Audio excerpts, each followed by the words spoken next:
Today our topic is working model of the nervous system कि nervous system जो है वो किस तरह से काम करता है। तो नर्वस सिस्टम जो है हमारी तमाम बॉडी फंक्शंस को कंट्रोल कर रहा होता है। इसके अलावा जो भी इन्वायरमेंटल चेंज होता है, जो भी स्टिमुलाई होता है, उसको डिटेक्ट करता है और फिर उसके अकॉर्डिंग जो है रिस्पॉन्स प्रोड्यूस करता है। अब हम देखते हैं कि किस तरीके से नर्वस सिस्टम फंक्शन परफॉर्म करेगा। जो भी फंक्शन नर्वस सिस्टम परफॉर्म करता है उसको हम कोऑर्डिनेटेड एक्शन कहते हैं। और कोऑर्डिनेटेड एक्शन के आगे फर्दर 5 कंपोनेंट्स होते हैं: stimulus, receptor, coordinator, effector and response. सबसे पहले हम देखते हैं स्टिमुलस क्या होता है। Stimulus is any change in the environment. ठीक है, कोई भी इन्वायरमेंटल चेंज जिसकी वजह से जो है ऑर्गेनिज्म रिस्पॉन्स शो करता है तो उसको हम स्टिमुलस बोलते हैं। For example heat, cold, sound waves हो गए। ठीक है, तो ये सारे वो आप कैसे, या लाइट हो गई, ये तमाम एग्जांपल्स हैं स्टिमुलाई की जिसकी वजह से जो है ऑर्गेनिज्म जो है रिस्पॉन्स शो करता है। नेक्स्ट है रिसेप्टर। रिसेप्टर क्या होता है? स्पेशल ऑर्गन्स विच डिटेक्ट स्टिमुलाई। आपकी बॉडी के वो पार्ट्स या ऑर्गन्स जो उस स्टिमुलाई को क्या करते हैं, डिटेक्ट करते हैं। ठीक है, उसको डिटेक्ट कर रहे होते हैं और फिर ये देखते हैं कि कौन से वो पार्ट्स हैं रिसेप्टर्स, जो हमारे बॉडी के कौन से ऐसे ऑर्गन्स हैं। फॉर एग्जांपल आइज़, ईयर, टंग, इसके अलावा नोज़ हो गया। ठीक है, तो ये सब जो है, या स्किन हो गई, ये सब क्या है, रिसेप्टर्स हैं जो कि उस स्टिमुलाई को डिटेक्ट करते हैं। नेक्स्ट है जी कोऑर्डिनेटर। कोऑर्डिनेटर क्या होता है? कोऑर्डिनेटर जो है, जैसा कि हमारा स्पाइनल कॉर्ड या ब्रेन जो है वो कोऑर्डिनेटर का काम देते हैं, सेंट्रल नर्वस सिस्टम, जो कि इन्फॉर्मेशन को रिसीव करता है रिसेप्टर्स से। ठीक है, इन्फॉर्मेशन को रिसीव करता है और उसके बाद जो है क्या करता है, हमारे जो ब्रेन और स्पाइनल कॉर्ड फिर आगे वो इन्फॉर्मेशन जो है आगे सेंड कर देते हैं अफेक्टर्स की तरफ। अफेक्टर्स क्या होते हैं? अफेक्टर्स हमारी बॉडी के वो पार्ट्स होते हैं जिन्होंने रिस्पॉन्स प्रोड्यूस करना होता है। ठीक है, जैसे मसल्स हो गए, ग्लैंड्स हो गए। और रिस्पॉन्स क्या है? रिस्पॉन्स वो एक्शन जो आपके अफेक्टर्स परफॉर्म करते हैं, उस एक्शन को हम रिस्पॉन्स कहते हैं। For example pulling our hand away from something very hot. जब किसी भी हॉट ऑब्जेक्ट को टच करते हैं तो आप अपना हाथ जो है फ़ौरन पीछे की तरफ हटाते हैं, तो ये हम क्या कहेंगे, यानी कि ये आपका रिस्पॉन्स होगा। नेक्स्ट है जी फंक्शन ऑफ नर्वस सिस्टम, कि कैसे हमारा नर्वस सिस्टम जो है फंक्शन परफॉर्म कर रहा होता है। तो उसमें हम देखते हैं कि सबसे पहले जो भी चेंज होगा, इन्वायरमेंटल चेंज, ठीक है, उसको रिसेप्टर्स जो हैं वो तमाम आप कह सकते हैं कि चेंज को जो है रिसीव करते हैं। ठीक है, डिटेक्ट करते हैं।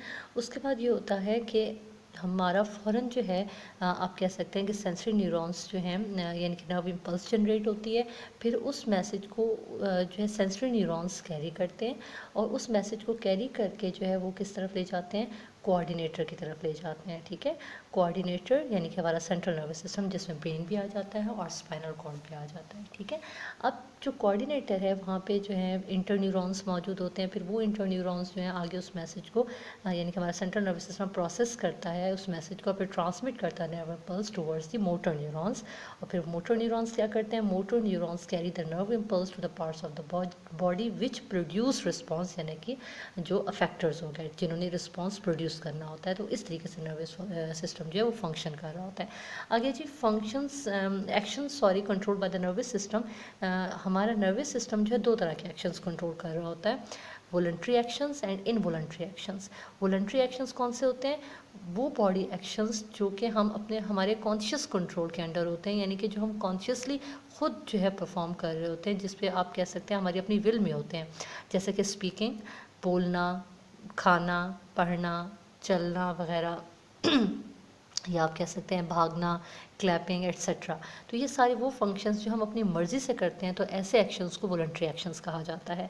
फिर आ जाता है इनवॉलंटरी एक्शंस। इनवॉलंटरी एक्शंस यानी कि वो तमाम एक्शंस आपकी बॉडी के जो कि आपकी बस में नहीं होते, जो कि आपके अपने कॉन्शियस कंट्रोल में नहीं होते, जो आप खुद परफॉर्म नहीं कर रहे होते, जिस पे आपकी अपनी विल शामिल नहीं होती। ठीक है, या आप कह सकते हैं आपकी मर्ज़ी से नहीं होते।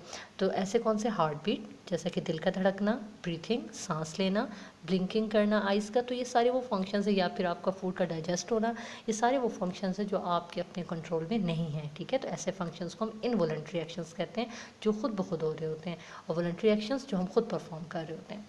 नेक्स्ट टॉपिक है जी रिफ्लेक्स एक्शन। रिफ्लेक्स एक्शन क्या होता है?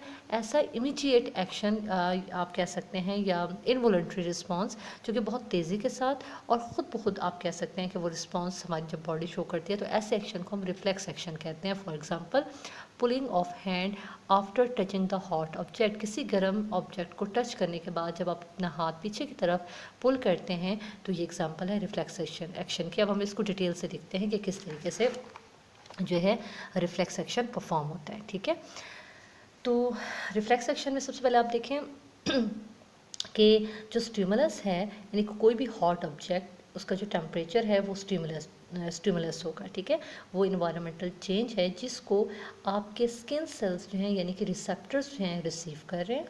ठीक है, रिसेप्टर स्किन सेल्स आप जब हाथ से टच करेंगे उस हॉट ऑब्जेक्ट को तो आपके स्किन सेल्स जो है उस टेम्परेचर को डिटेक्ट करेंगे। ठीक है, तो ये रिसेप्टर्स हो गए। अब क्या होगा उसके बाद कि उसके बाद एक नर्व इम्पल्स जनरेट होगी सेंसरी न्यूरॉन्स में जो आपके स्किन सेल्स में मौजूद हैं। ठीक है, फिर ये होगा कि नर्व इम्पल्स जो है ये सेंसरी न्यूरॉन्स कैरी करेंगे और कैरी करके कहाँ ले आएंगे? स्पाइनल कॉर्ड की तरफ। अब इसमें स्पाइनल कॉर्ड जो है वहाँ पे क्या मौजूद, ये आप कह सकते हैं कोऑर्डिनेटर का काम करेगा और सेंसरी न्यूरॉन्स ने वो पास कर दिया नर्व इम्पल्स इंटर न्यूरॉन की तरफ जो कि स्पाइनल कॉर्ड में मौजूद है। फिर इंटर न्यूरॉन्स क्या करते हैं? इंटर न्यूरॉन्स जो है स्पाइनल कॉर्ड के ट्रांसमिट करते हैं उस इम्पल्स को टू द मोटर न्यूरॉन। ठीक है, अब मोटर न्यूरॉन की तरफ जब करेंगे तो मोटर न्यूरॉन फिर उस इम्पल्स को कैरी करेंगे टू द आर्म मसल्स यानी कि जो अफेक्टर्स का काम देंगे जिन्होंने आगे रिस्पॉन्स शो करना है। तो फिर आप क्या करेंगे? आपने जो है आप रिस्पॉन्स शो करेंगे यानी कि आपके मसल्स जो हैं वो कॉन्ट्रैक्ट होंगे और हैंड को आप जो है पुल बैक कर लेंगे। ठीक है, पीछे की तरफ हटा लेंगे।